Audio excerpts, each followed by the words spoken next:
باتیں نہایت ضروری ہیں.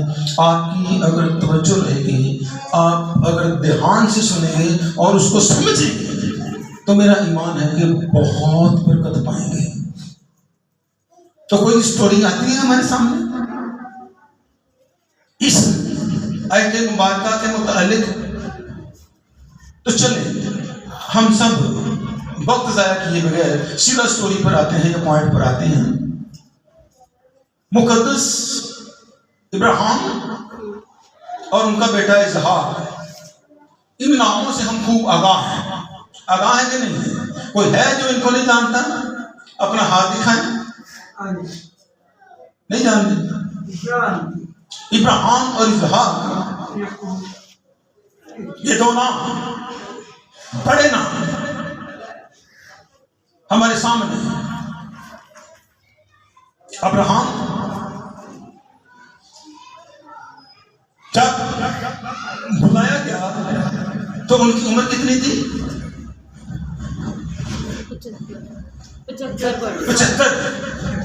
75 برس کی عمر میں ابراہیم کے پاس خدا آیا اور اس نے اپنا کلام خدا کے بندے ابراہیم کے سامنے رکھا.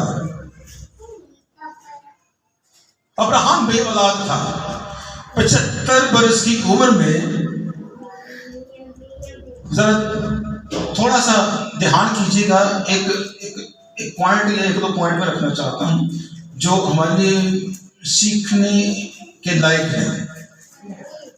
ابراہیم جب بلایا گیا تو اس کی عمر 75 برس تھی اور کسدیوں کے اور میں یہ رہائش پذیر تھا، یعنی وہاں پر یہ رہتے تھے پورا خاندان. اور شادی ہو چکی تھی ایک لمبا عرصہ، یعنی عام طور پر 20-25 سال کی عمر میں شادی ہو جاتی ہے. تو 75 برس کی عمر میں خدا کلام کرتا ہے اور لکھا ہے یہ بے اولاد تھا. یعنی 50 سالوں سے لگ بھگ یہ بے اولاد ہے. شادی کے 1-2 سال بعد امید بن جاتی ہے کہ ہماری فیملی گروتھ ہوگی، لیکن اس کو 50 سال ہو چکے ہیں، بے اولاد ہے. آگے لکھا ہے وجہ لکھی ہے کہ اس کی بیوی بانجھ تھی اور یہ خود بھی عمر رسیدہ ہو چکا تھا. یعنی 50 سال کہہ لیں کہ یہ پہلے ہی اولاد کا منتظر رہا، لیکن آخر کار پتہ چل گیا کہ میں بے اولاد ہی اس جہان پانی سے کوچ کر جاؤں گا. خدا نے اس کی زندگی میں مداخلت کی یا اس کے پاس آیا اور اس کے سامنے کلام رکھا اور 75 سال کی عمر میں اس کو ایک امید دی کہ تو بے اولاد نہیں رہے گا، بلکہ میں تجھے ایک فرزند نرینہ عطا کروں گا اور تیری نسل کو بہت بڑھاؤں گا. یعنی 75 سال کی عمر میں اس بندے کو ایک امید دلائی گئی. بظاہر شاید وہ سمجھا ہو کہ 1-2 سال بعد وہ امید پوری ہو جائے گی اور پوری بھی چاہیے تھی. وہ نہیں جانتا تھا کہ اب اس امید کو بھی پورا کرنے کے لیے مجھے 25 سال مزید انتظار کرنا پڑے گا. امید مل گئی. یہ شخص خدا کے ساتھ چلتا رہا. بیچ میں کئی دفعہ خدا نے اس کو کلام کر کے بتایا کہ کامل ہو اور میری حضوری میں ہی چل، یعنی ادھر ادھر نہ دیکھ یا پھر. کئی بار اس کے ساتھ یہ کلام ہوا، ابراہیم کامل ہو، یعنی جو کلام تیرے ساتھ ہوا ہے اس پر یقین کر.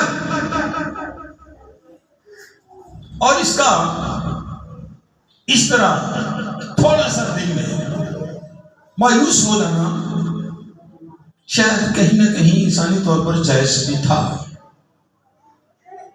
75 سال تک بالکل کوئی امید نہیں. اب 75 سال کے بعد امید دلائی گئی ہے اور اس امید کو بھی اب 25 سال ہو گئے ہیں.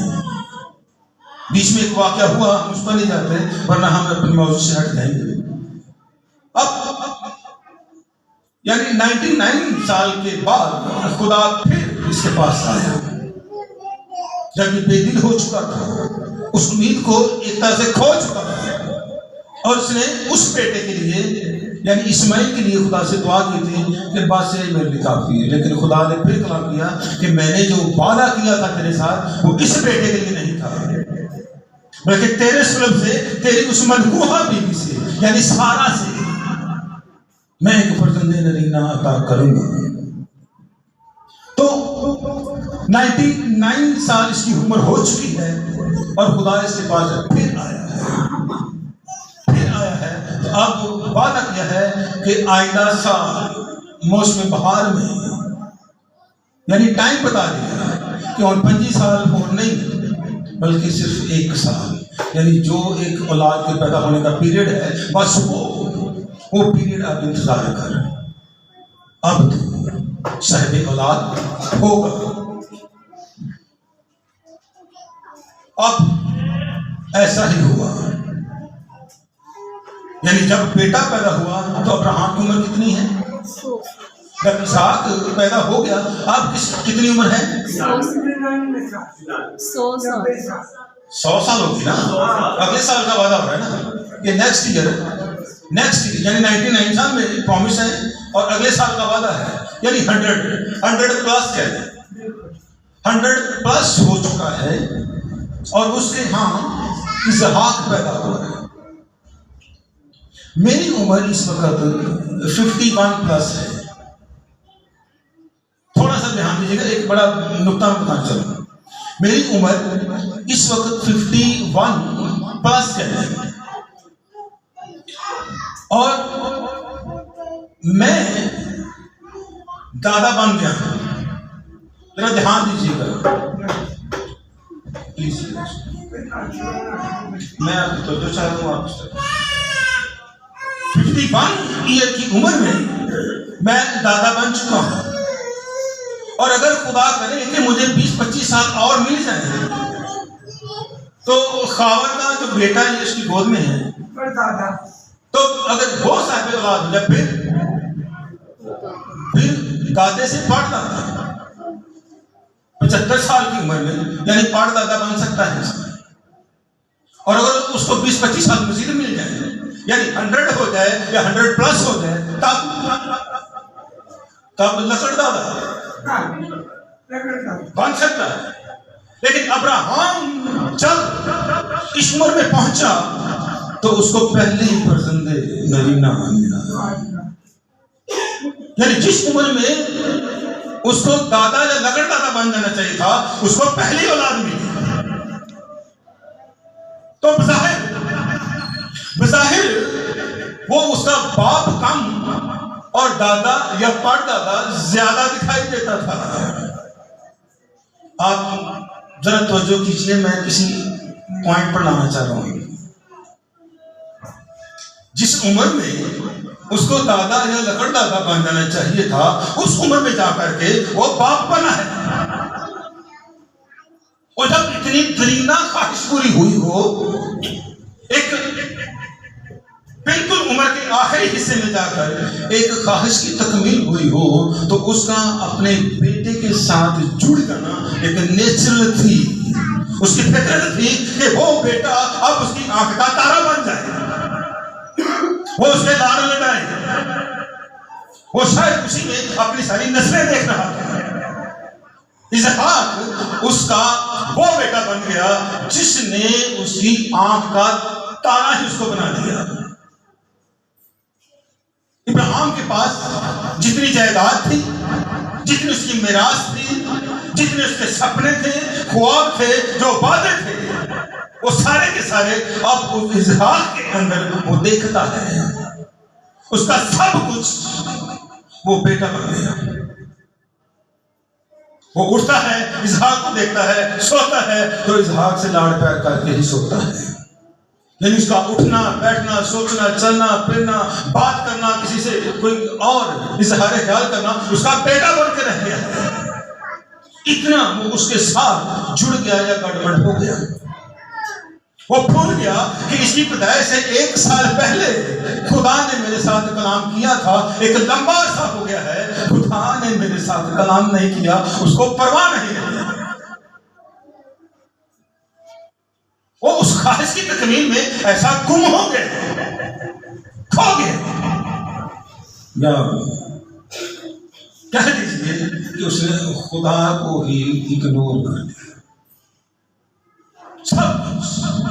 اب اس کا بیٹا اسحاق اس کے لیے بن گیا،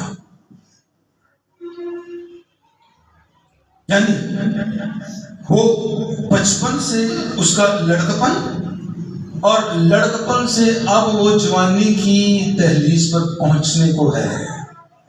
تو جیسے جیسے وہ گروتھ کر رہا ہے، وہ جوانی کی حدود کو اب اس نے چھونا شروع کر دیا ہے، وہ اور بھی زیادہ اس کی طرف اٹریکٹیو ہوتا چلا گیا۔ خدا ایک لمبے عرصے سے شاید اس کا ویٹ کر رہا تھا کہ کب یہ ہوش میں آتا ہے، کب اس کو ہوش آتا ہے، کب یہ اس خواہش کی تکمیل سے باہر آتا ہے، کب یہ پھر مجھے یاد کرتا ہے۔ لیکن نہیں، ابراہیم خواہشات کی اس تکمیل کے اوپر سٹک ہو گیا ہے۔ اس کا بیٹا اسحاق اس کے دل و دماغ پر حاوی ہے، اور ہونا چاہیے۔ انسانی فطرت یہ کہتی ہے کہ ایسا ہونا بھی چاہیے۔ کئی دفعہ ہم بھی اپنی کسی درینہ خواہش کو جب اپنی زندگی میں تکمیل شدہ پاتے ہیں یا اس کو پورا سمجھتے ہیں تو ہم بھی کہیں انہی میں کھو جاتے ہیں۔ میرے پاس گھر نہیں ہے، مجھے گھر مل گیا ہے، اب مجھے اس گھر کی ڈیکوریشن میں ہی سارا سامان گزارنا پڑتا ہے۔ یہ پردے ٹھیک نہیں، یہ پودے ٹھیک نہیں، یہ فلاں ٹھیک نہیں، پھر ان چیزوں میں، اور اسی کے اندر ہماری زندگی خدا سے دور نکلتی چلی جاتی ہے۔ تو کئی دفعہ خواہشات کی تکمیل ہمیں خدا سے ہی دور کر دیتی ہے، اور یہی کہیں نہ کہیں ہوا ہے۔ خدا نے جب دیکھا کہ اس کی یہ جو اپنے بیٹے کے ساتھ اتنی محبت ہے، اتنی اٹریکشن ہے، اس نے سب کچھ ہی اپنے بیٹے کو ہی سمجھ لیا ہے، یعنی اس کی یہ جو جسمانی یا دنیاوی محبت ہے اب اس کے لیے خطرہ پیدا کر سکتی ہے۔ اسے میرے ساتھ جو لگاؤ تھا کہیں نہ کہیں اس میں فرق آ گیا ہے، یہ اس کی بربادی کے لیے ہے۔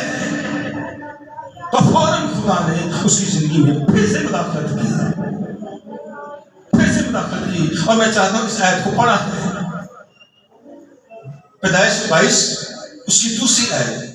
تب ابراہیم اس نہج پر پہنچ گیا، اس کی محبت کا لیول یا اس کا دھیان یا اس کے آنکھ کا تارا وہ بیٹا بن کے رہ گیا۔ تب خدا نے اس کی زندگی میں کلام کیا۔ پیدائش 22 اس کی دوسری آیت، پیدائش 22 ذرا دھیان سے سنیے اب خدا نے جو کلام کیا اس کے ساتھ۔ جی، تب اس نے کہا کہ تو اپنے بیٹے اسحاق کو جو تیرا اکلوتا ہے اور جسے تو پیار کرتا ہے، اب تو مجھے پیار نہیں کرتا، اب جسے تو پیار کرتا ہے، جو تیری آنکھ کا تارا ہے، جس پر تو سٹک ہو کے رہ گیا ہے، جس کے اندر تو گم ہو گیا ہے۔ جی، ساتھ لے کر موریا کے ملک میں جا اور وہاں اس سے پہاڑوں میں سے ایک پہاڑ پر جو میں تجھے بتاؤں گا سوختنی قربانی کے طور پر چڑھا۔ ہاللیلویا، آمین۔ خواہشات کی وہ تکمیل، وہ بیٹا جو اس کی آنکھ کا تارا تھا، جس میں وہ خدا کے سارے وعدوں کو دیکھ رہا تھا، جس میں وہ ہر اس برکت کو دیکھ رہا تھا، جس کو وہ اپنا سب کچھ ہی سمجھ بیٹھا تھا، یوں کہہ لیجیے کہ جس پر اب وہ سٹک ہو کے رہ گیا تھا، خدا نے اس خطرناک محبت کے اس نتائج سے اسے آگاہ کیا، اسے کہا کہ اسی اسحاق کو ذبح کر، اس کو قربان کر، اور صرف قربان نہ کر، اس کو سوختنی قربانی کے طور پر چڑھا دے، یعنی اس کو آگ سے پسند کر دے، چلا دے اس کو۔ مقدس موسیٰ نے جب اس کتاب کو لکھا تو اس نے بڑے اختصار کے ساتھ یعنی مختصر طور پر اس کو لکھا، آگے ہی اس نے لکھ دیا کہ پاس ابراہیم اٹھا، اس نے اسحاق کو لیا اور وہ قربان کرنے کے لیے نکل پڑا۔ اس رات جو ابراہیم پر گزری،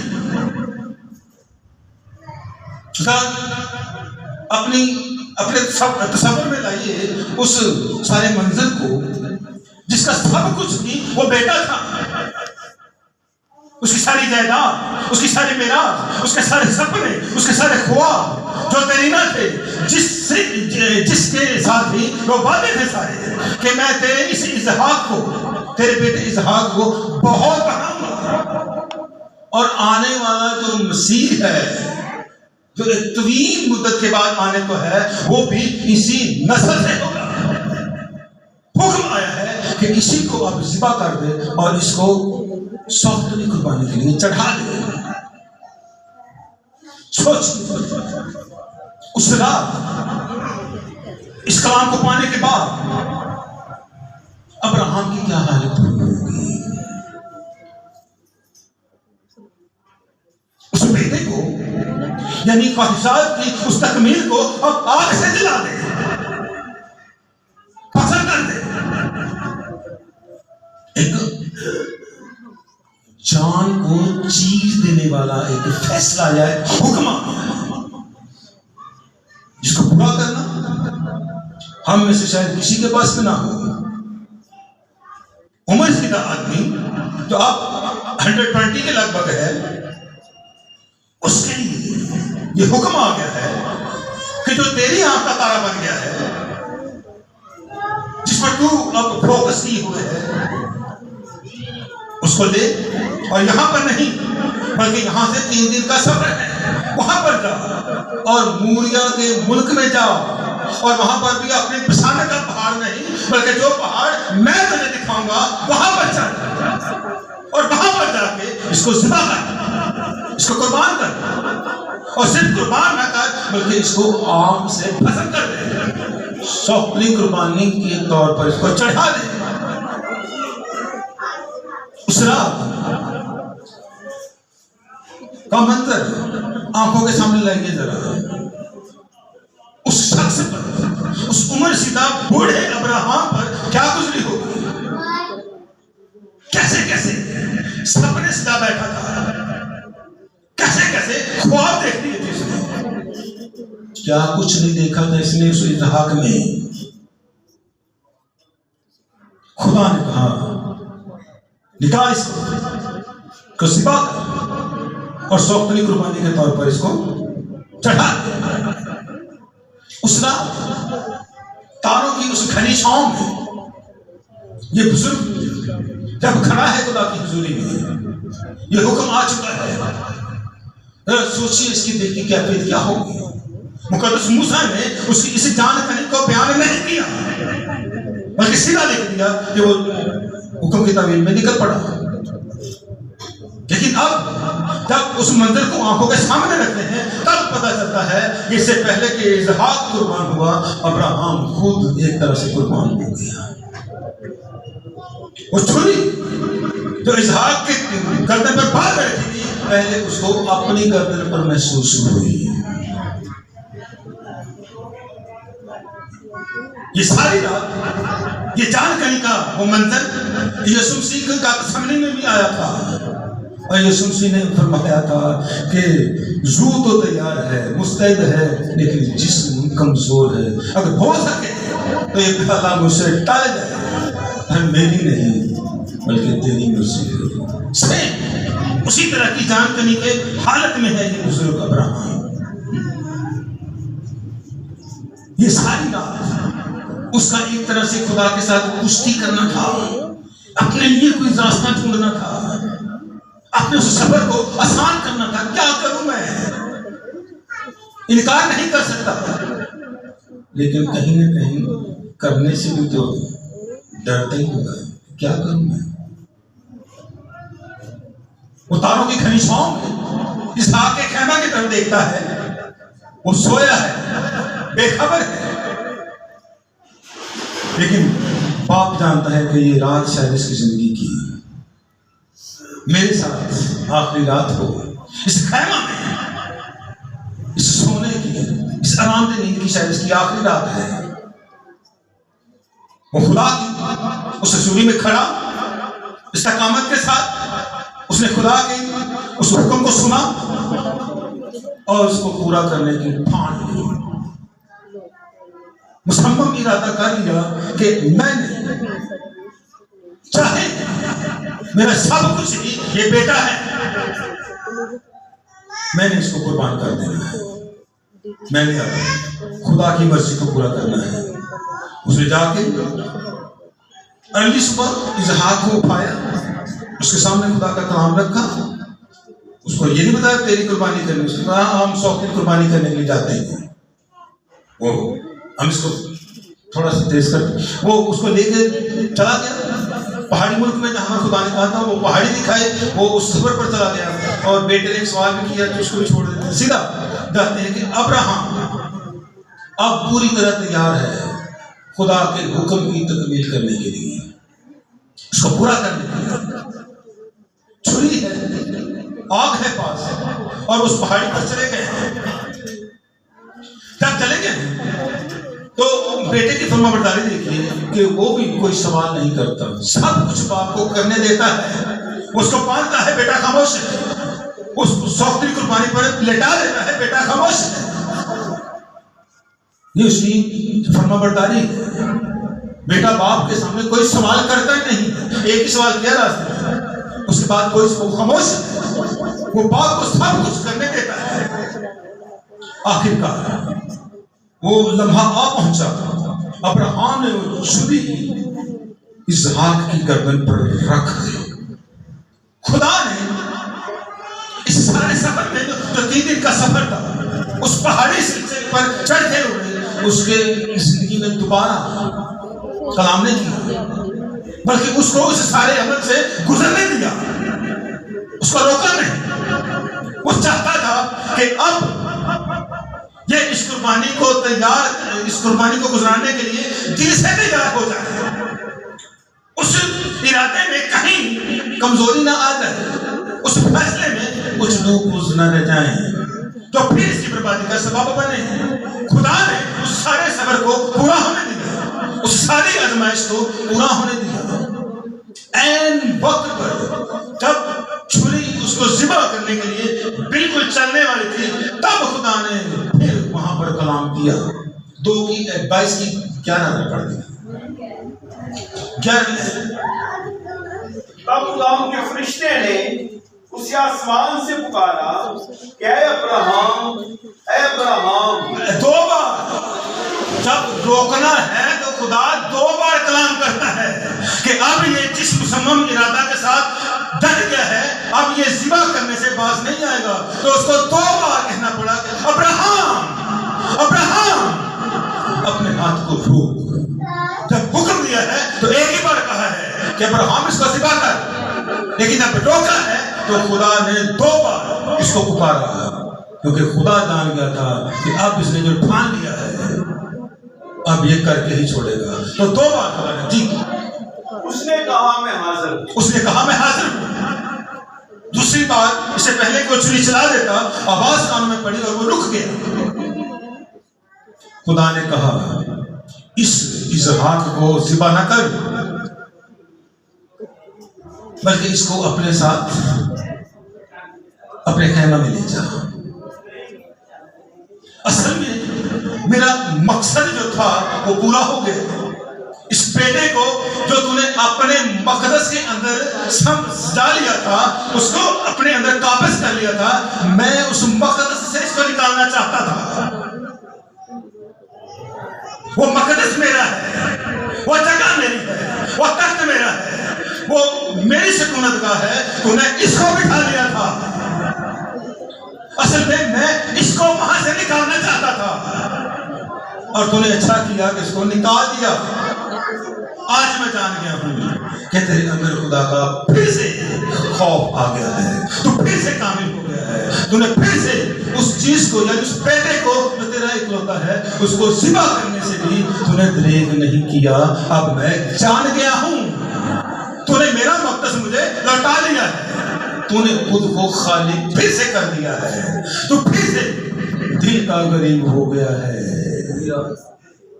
مبارک ہے وہ جو دل کے غریب ہیں، کیونکہ آسمان کی بادشاہی انہی کی ہے۔ ابراہیم سب کچھ اس کے پاس تھا، کچھ بھی چھینا نہیں گیا، نوکر چاکر، پھیر بکریاں، اس کے اونٹ، اس کی بیلیں، اس کے گائے جو بھی تھا، اس کے نوکر چاکر، اس کی بیوی، حتیٰ کہ وہ بیٹا اسحاق بھی، سب کچھ اس کے پاس تھا، لیکن دل میں اب کچھ بھی نہیں تھا۔ دل اب خدا کی حضوری سے معمور تھا، اس کے اندر سے یہ سب چیزیں جو اس کی ملکیت جانی جانی تھی وہ سب خدا نے نکال دی، خالی کر دیا۔ وہ سب کچھ ہوتے ہوئے بھی آج اندر سے خالی ہے۔ لوگ کہتے ہیں کہ ابراہیم بڑا دولت مند ہے، وہ صرف مسکرا دیتا ہے، کہتا ہے ہاں میں جانتا ہوں کہ میں کتنا دولت مند ہوں، یہ سب کچھ تو مجھے خدا نے دیا تھا، اور یہ زمینی تھا، ان میں سے کوئی بھی چیز میرے ساتھ اوپر جانے والی نہیں ہے۔ اس نے قابض ہونے والی ان ساری چیزوں کو دل سے پھر نکال دیا اور اپنے دل کو خدا کے لیے خالی کر دیا۔ یہی چاہتا ہے خدا، اور یہی وہ مبارکبادی ہے جس کی تکمیل خدا آج ہم سب میں دیکھنا چاہتا ہے۔ وہ بزرگ ابراہیم صرف مسکراتا ہے، لیکن دل سے جانتا ہے کہ میرے پاس کیا ہے، میرے پاس وہ ہے جو میری ابدیت ہے، میرے پاس خدا کا کلام ہے جس کو میں نے پورا کیا ہے، جس پر میں پورا اترا ہوں، میرے پاس صرف وہ ہے۔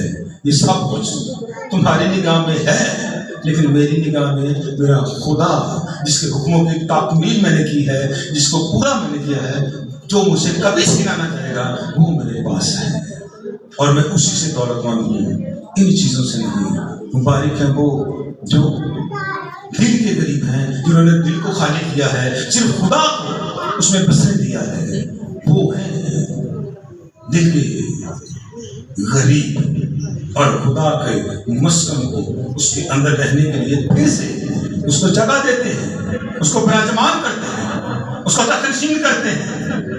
ایک چھوٹی سی بات کرتے ہیں، ہم اس کو ختم کرتے ہیں۔ یہ جو ہے نا دوسرے باب میں ہمیں ملتی ہے یہ بات، اور یوسف مسیح ہیکل میں آئے ہیں، اور ہیکل میں آ کے ایک عجیب منظر دیکھتے ہیں، یعنی وہاں پر گائے بیل، سرافے اور دیگر کبوتر فروش اور جو بھی وہاں پر کاروبار تھے، وہ سارے کے سارے اس مقدس کے اندر ہو رہے تھے۔ قرآن یوسف سے نے اس کا بغور جائزہ لیا اور لکھا اس نے رسیوں کا وہاں پر کوڑا بنایا، رسیوں کا کوڑا بنایا، اور بغیر لحاظ کیے سبھی کو مارنا شروع کیا، دھکے مارنے، دھکے دے دے کر باہر نکالا، ان کے سارے اس نقدی کو بکھیر دیا، سارے جانوروں کو، سارے کے سارے ان پرندوں کو، ان سرابوں کو نکال باہر کیا۔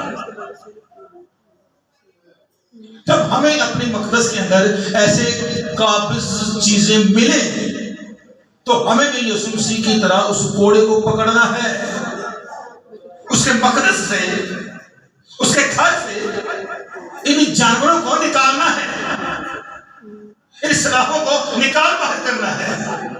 ہو سکتا ہے کئی لوگوں نے یسوع مسیح کے آگے التماس کی کہ تھوڑی دیر رہنے دو، کہتے نہیں، تھکے مارے، بے رحم ہو گیا، کیونکہ اسے مقدس سے زیادہ عزیز تھا، وہ کچھ بھی نہیں تھا۔ تو نے میرے باپ کے گھر کو ڈاکوؤں کی کھو بنا دیا ہے، وہ اسی کو گھر سے نکال دیا ہے، اور اس کو واپس بلانے کے لیے آج بھی تیار نہیں ہو، آج بھی اس کے لیے اس طور سے مقدس کو پاک کرنے کے لیے تیار نہیں ہے۔ تو ہر اس جڑ کو جو پھر سے پنپ سکتی ہے اس کو اکھاڑ پھینکیے، لحاظ نہ کیجیے، دریغ نہ کیجیے۔ یسوع مسیح نے کسی کا لحاظ نہیں کیا، سب کو دھکے دے کے اس ہیکل سے باہر کیا۔ تو ہمیں بھی کئی دفعہ سخت سیئر لینے پڑتے ہیں،